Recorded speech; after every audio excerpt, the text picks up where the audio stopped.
What's up, Richmond? It's Helen from Miss Girlee's Kitchen.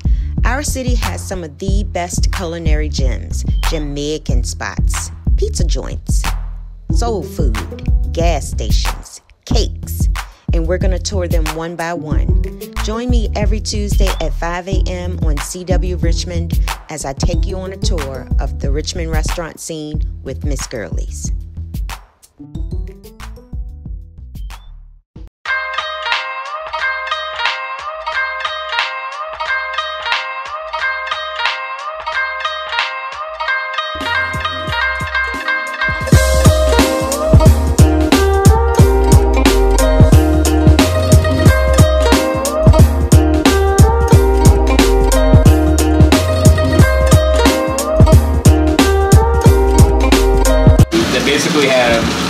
They're both pork dishes. They both involve an egg. They both have a lot of garlic, chili, but they taste nothing alike. So these are. Were you a magician in your former life? No. I just like to eat, and I like pork. Oh, look! High five! I don't trust anybody that doesn't eat pork. Nope. And I mean, here it's like.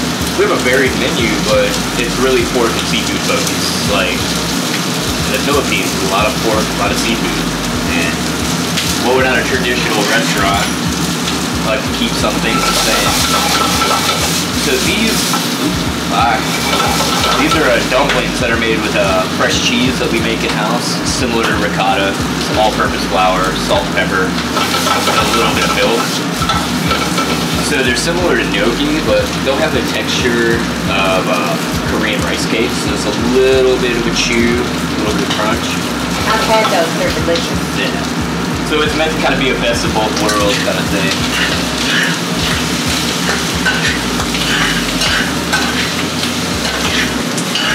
Pig head. Yeah, man. That's got to be the least expensive portion of a pig. Necks, feet, pig feet, other things like other organ meat as well. I mean, we get really good pig heads too from a local farm that's based out of Goochland. Mm-hmm. And I'm gonna go ahead and cover this up because it's like a pop a lot. Okay. So I just want to get these a little toasty. And I don't even remember why I had this pan.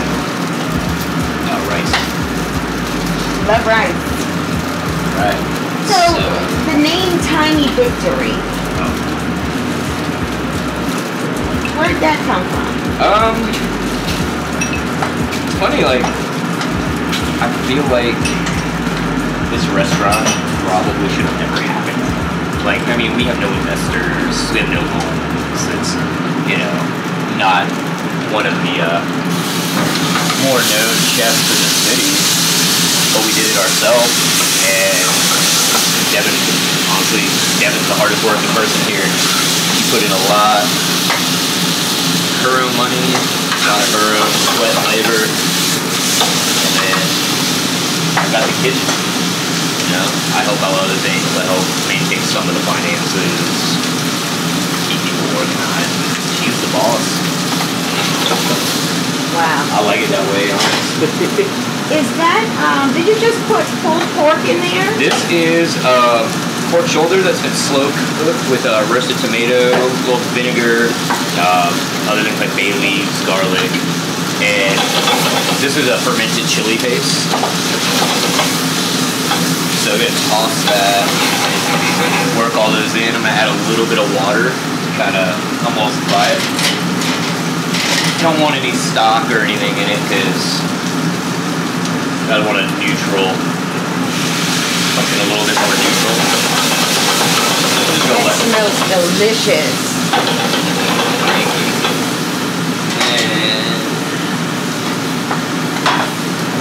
the old grandma plate. Hey, oh my God. I love the way this dish looks. That's amazing. Look at that pig's head. Wow. Yeah, it's popping. Yep. So we're just going to leave that alone for a minute. Here we are. This is about done. So right here, just put a little scallion in there. This is a whipped tofu. Just kind of bring it all together. Whipped tofu? Yes. It's a soft, like silken tofu that we cook down with a little bit of coconut milk, water, and salt and pepper. And it just helps keep it from breaking. It's like a substitute for heavy cream in this dish. Like I said, I mean, there's no black magic here. It's really simple. Wipe that plate down here. Wow, that looks amazing. Oh, we're not done yet. Welcome to Miss Girlee's. Besides being a top-rated brunch location in RVA, Miss Girlee's is also an award-winning caterer. Let us help transform your next event that will create lifetime memories. We have the passion, experience, and creative flair to make your event all that you desire it to be. Let us help you make the moment memorable. Miss Girlee's.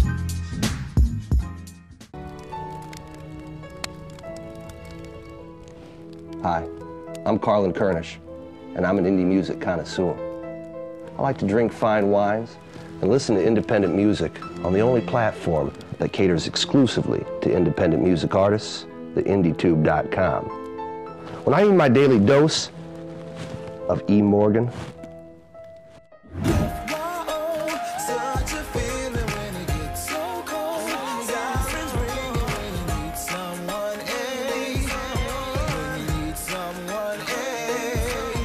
what I've heard is if you're an independent music artist, you can subscribe and upload your videos and get paid quickly by monetizing your channel. So, when you're an indie music connoisseur like me, and you need your daily dose of E. Morgan, go to theindietube.com. What's that? This That's is fried garlic. Yes, ma'am. And then this is a little bit of a fried Thai basil leaf. Just. Y'all, that smells so good. Oh my goodness. One more thing to smell. An egg. Yes, ma'am. So I'm gonna make a little divot right there.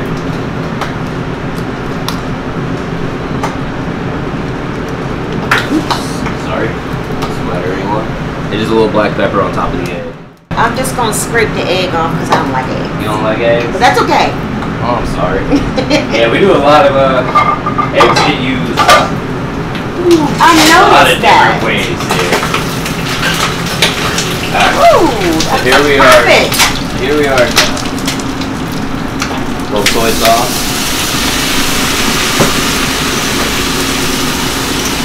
A little raw garlic. And a little bit more Thai chili. That's a lot of garlic. Promise. I think, what do you call this again? This is called sisig, which in Tagalog is snack on something sour. That's what it directly translates to. So that said, we got soy sauce. I got a little bit of a vinegar that we do in-house. So it's coconut vinegar and sugarcane vinegar with onion, garlic, bay leaves, and more chilies. Just kind of steeped in it. Are you from the Philippines? No, but I grew up very familiar with these flavors, and my mom was in the military, so I had a lot of Filipino friends growing up, and I guess what it boils down to is just, I just want to cook what I want to eat.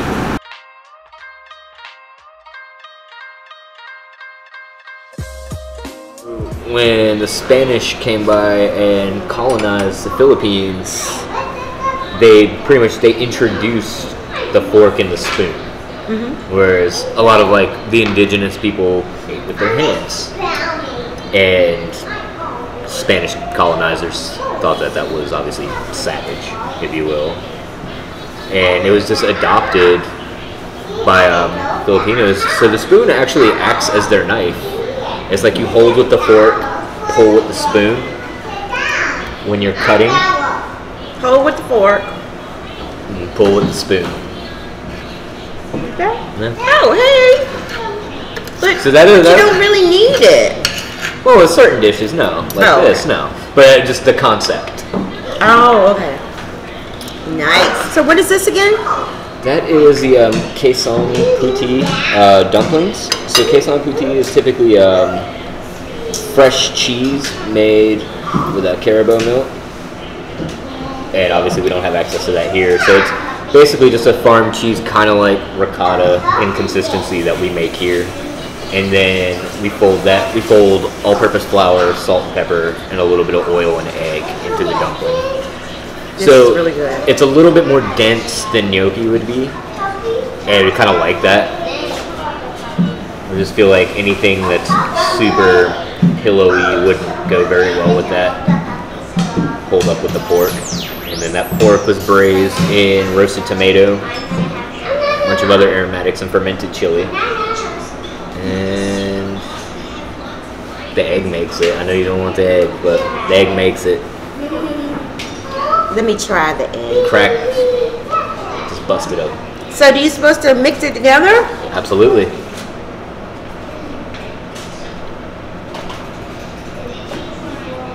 I used to love eggs, but since I've turned 20,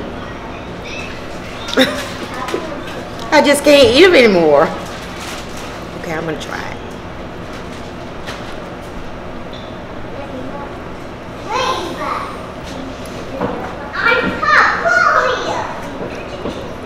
It's good. Same with that. The egg makes that too. Okay, we gotta take it slow. Just one egg at a time. But that's really good. Thank you. Wow. That's really good. So, today I'm going to make it Imelda's New Kicks. We put this on the menu because it did really well at brunch. And I really like it because it's named after like one of the first ladies of the Philippines. And at one point she had like 10,000 shoes, I think, or like upward, maybe like 5, but closer to 10.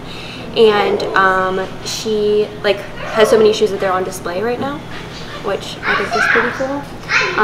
So Ian came up with this drink, but we named it after her, and I kind of tweaked it. So far, typically we put blackstrap in it, but we don't have any blackstrap right now. So I'm putting in Pineapple Plantation, which is like a special edition, like anniversary situation, right?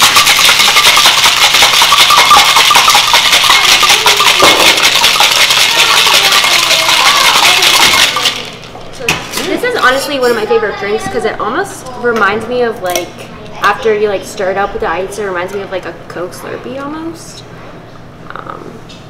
Like I said, it's going to be a little bit different because we don't have any blackstrap on, but I think this is going to be cool. That's an icy. Yeah, exactly. It's like really similar to like a Slurpee.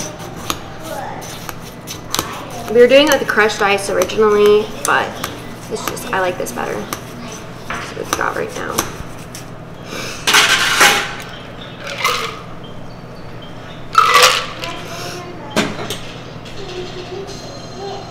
And then we've got a little worry doll on top because I think she kind of looks like Imelda Marcos almost, or like a little woman.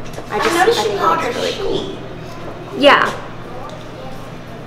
How awesome is that?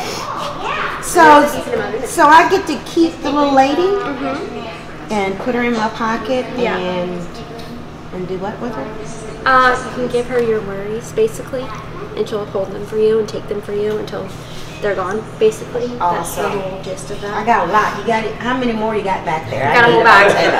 I have a whole bag. Did you guys make these? No, I got them somewhere. But they're, it's like a Guatemalan / Mexican / Spanish thing, and like I've read that in some parts of the Philippines they've kind of like come over there a little bit, but these are like actual made in Guatemala. Wow, this is so good. Oh my God. What is it called again? Imelda's New Kicks. Imelda? Yeah, named after Imelda Marcos. Imelda's New Kick. This is Helen's new kick now. There you have it, folks. I'm here with Imelda's New Kicks. So it should be Helen's New Kicks, but I also have a Helen Hunt and Twister 1996. The best ever. Oh my goodness, the food here is magnificent. The atmosphere, the decor, the food. Did I say the food? Okay.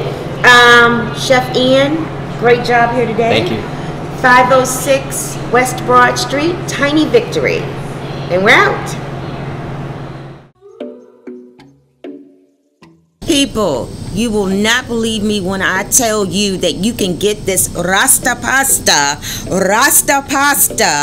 in a convenience store. What's up with that? Rasta pasta and this seafood platter? You would not believe it. The Can Spot. So what is the Can Spot? And tell me about this Rasta pasta. Okay, my name is actually Candace, and my name, everyone calls me Can for short. So the Can Spot kind of made sense. The Rasta pasta is actually, it's more of a New York thing up top. It's actually a Jamaican dish. It's just a bunch of peppers and onions incorporated with panini pasta. I actually added the lamb chops as a bit of a spike to the dish, and of course I added shrimp. Typically you see shrimp or either chicken over it, but the lamb chop just gives it a bit of a pop. What made you incorporate the lamb chops in it?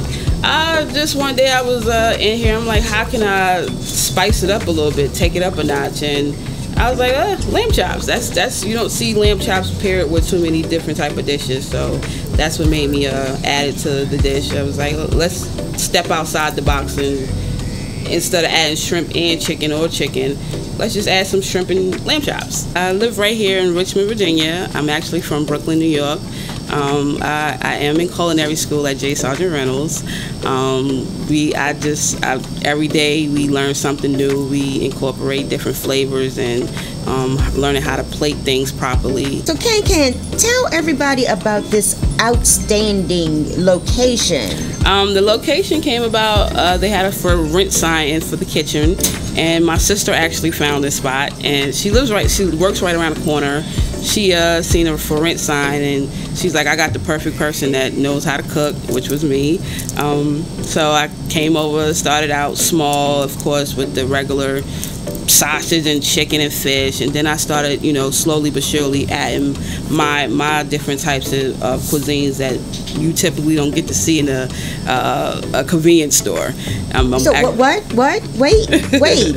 you're where? Yes, where are you located? Right here in a convenience store called Your Store. Actually rent out the back of the kitchen, and we just decided slowly but surely it started picking up. The name started getting out.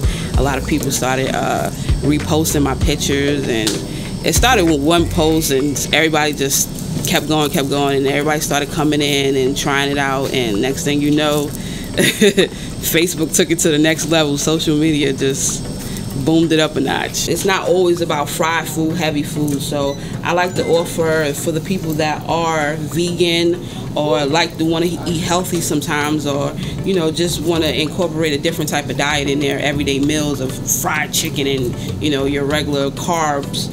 I offer salads. I also make shrimp salads. The salmon salad is amazing, and I have these fruit cups that I did make handmade. With cherries, strawberry. This one is water with, this is more of a health benefits of, helps you detox, flush out your system, and it's great tasting. But can I put some corn liquor in it? Or maybe this one. I don't know about the water version. White grape juice. All right now. Thank you. After you let this sit for a day or two, the fruits are amazing. This is really, really good. You can actually reuse these fruits and add different whatever juice, water you want. So it's just water, pineapple, mint, strawberries? Yes, it's great tasting for a hot summer day. It really is. When you want to cool off and don't want to eat too much heavy food, grab your salad, fruit cup, and an amazing water drink. Okay, so how about if I grab the water, drink, and the Rasta pasta? How about that? You can. That's a fine balance still. Okay, you're not drinking heavy drinks. So how many calories would you say is in this water? 0. Awesome. So what do you call it? The water drink. Just the water drink. All right, the water drink. The Can Spot. Well, right now we're getting ready to make a nice salad, fresh salad. So if I wanted to make the water drink, get you some fresh pineapples. When you come in a Can Spot, you're always gonna see some fresh fruit somewhere. Okay. I always keep fresh pineapples, cut them up, core them, chop them up, put them in some water, some fresh strawberries. Put it in the water and let it sit. Get you some good bottled water or filtered water. Sit it in there. Put a little mint leaves in there too. If the public came up with a great name for this drink, what are you gonna give them? You gonna give them away one of these? Of course. All right. Okay, people. And a free meal. What? Yes. Through Instagram, which is Can Spot. Or you can follow me on Instagram and Facebook at the Can Spot. DM me, or you can actually call me. A lot of people have my personal cell phone number. That's the best way to call me, actually. Okay. You can think of a name for this awesome drink from the Can Spot. She will give you one of these free and a free meal. Oh, that salad looks outstanding. What type of dressing are we gonna use? Sometimes I use my own yum yum sauce. What? Yes, a lot of people love the yum yum sauce with shrimp, but today I have my Thousand Island dressing, or we can use the yum yum sauce. And different ingredients I incorporated in some mayonnaise to spice it up, and some ranch. Ingredients, so I guess you didn't disclose that, so I guess it's a secret. Definitely, you gotta keep it a secret. Okay. Now that is a refreshing meal right there. There you go. Nice summer drink meal, summertime meal, summertime drink, summertime meal. So you have a fine balance with your Rasta pasta and your crab legs over there. Yeah. Yes. This is a lot of food. So let's talk about the ingredients in the Rasta pasta. But for the Rasta pasta, I kept it a little Caribbean with a little blackened sauce. I have a Caribbean fish season, Cajun season, blackened season, of course Obey, different types of cheese. Love Romano cheese, Parmesan cheese. Of course we have peppers and onions to give it that nice added flavor. The seasoning is what kicks it up a notch. That's what makes it unique and makes it your Rasta pasta, with my own little twist, of course. Where'd the name come from? The name Rasta pasta actually came from, it's a Caribbean dish, so I guess it's their twist on Alfredo pasta, shrimp pasta. They add peppers and onions to it, and they actually add their own seasonings to it. A lot of different people add their own different type of seasonings. Of course, I added mine, and I kept it a little traditional with the blackened and the Cajun season. Of course, you have to have peppers and onions in your Rasta pasta, or it's not Rasta pasta. That's right. Gotta have the peppers and onions. And of course, we added the lamb chops as a little kick me up a notch. The shrimp, you actually have to have shrimp in your eye. Something about Rasta pasta and shrimp just has to go in there somewhere. The shrimp, you just grill them, saute them any way you like, and you just add it around it. I've never heard of Rasta pasta. What? Never. It's not until I came here. It's a lot of my customers. Every time, what is Rasta pasta? Oh my God, you have to be a New Yorker to understand that. The seafood platter, we actually incorporate most of the same seasons that we added from the Rasta pasta. The only difference with that one is I probably added a little bit more traditional chicken season to give it that different type of taste. But the same incorporated ingredients I added in my Rasta pasta, I definitely added in my seafood platter. And the seafood platter, actually, it just came about one day. I just wanted to add a different type of shrimps, crab legs. I'm used to seeing crab legs and shrimp on different platters of people's food, so I just wanted to add more. Let's add a little bit more. Let's give it some claws, some lobster claws, some peppers and onions to give it that different type of taste. Of course, you have to have butter.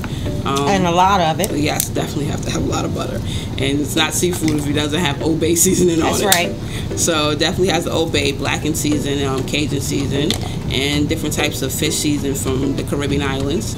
With the Rasta pasta, you have to have some peppers and onions, or it's not Rasta pasta. Of course, you have different type of creams. I have 3 different types of cheeses: Romano cheese, Parmesan cheese, and mozzarella cheese in it. The panini noodles and different types of creams with basil pesto. I'm one of the only probably few people that do add basil pesto in my Rasta pasta. Of course, you have to have the panini noodles, and stepping it up a notch, I added the lamb chops to it. The lamb chop just gives it an outstanding look and taste, of course. And you have to have the shrimp. I love Rasta pasta with shrimp or chicken. This is one of my most popular dishes, actually. This is the most requested, actually, on a scale of 1 to 10. So this is the 10 on the menu here at Can Spot. My whole idea with the seafood platter was not to just be regular with crab legs and shrimp. I wanted to step it up a notch. Normally I'll add whole body crab legs, Dungeness crab legs, lobster claws, sometimes the lobster itself, the lobster tail. I definitely have to add peppers and onions to give it that little kick and good look. The flavors, you have to have butter, of course, and it's not seafood unless you have a little Old Bay in it. So it's definitely Old Bay with a little blackened season, Cajun season, and a lot of the seasons that I actually have in my Rasta pasta I do incorporate with the seafood platter. This dish only comes out on Thursday and Fridays here at Can Spot. I will only make it, the crab legs and the seafood platter, on Thursdays or Fridays after 4 p.m. Some people order 4 or 5 at a time, so I do get calls and days ahead of time for the seafood platter. It sells out very quickly. I'll put it out at 4 and it's probably going by 4:15, 4:20. People are lined up for the seafood platters on Thursday and Fridays. Yeah. I get a lot of people that stop and take pictures on their phone. A lot of times on there, they will stop and like, you're serving this here at a convenience store? They always have to stop and take pictures. I'm quite sure Can Spot is probably out there in Wyoming somewhere, pictures, because people will snap pictures and send it on to other places. We actually have Big Nat from the radio station that lives right here in the neighborhood, and he actually had me featured with one of my dishes with a whole lobster, the whole lobster body and everything on his Snapchat. So it is just the constant people that's reposting and sharing that gets people to come in, and they will literally stand there and take pictures with their phones and ask me about 50 questions on why I'm serving this type of food here at the convenience store. What made you want to do the show? I think this is an awesome show. Bored. So tell me about your menu. I really put a lot of time and effort into finding different type of sauce to add to my chicken and add to my shrimp, different flavors. I'm all about a flavor. I don't want anything that you're probably going to find anywhere else in the store. The shrimp quesadilla is one of my favorites also. The Rasta pasta is what everyone comes for. The Rasta pasta, definitely. I also have a shrimp and salmon burger. That one's amazing. The different flavored wings I do offer, the jerk wings, mango habanero wings. I actually have my own wing sauce. The sweet chili sauce is kind of a kick, but it's actually my own. My sister actually makes my jerk sauce, and it's amazing. My favorite, what it brings a lot of people, is the lamb chops and the steak. You're definitely not going to see a ribeye steak and a New York strip steak at a convenience store, and you're liable to come here and see it sitting out on a plate. Presentation, again, is everything for me, so I make sure when you come into my store that you're not just going to come in here and see regular just New York strips in the pan. No, I'm going to present it very well to you, and it's going to make you want to buy it.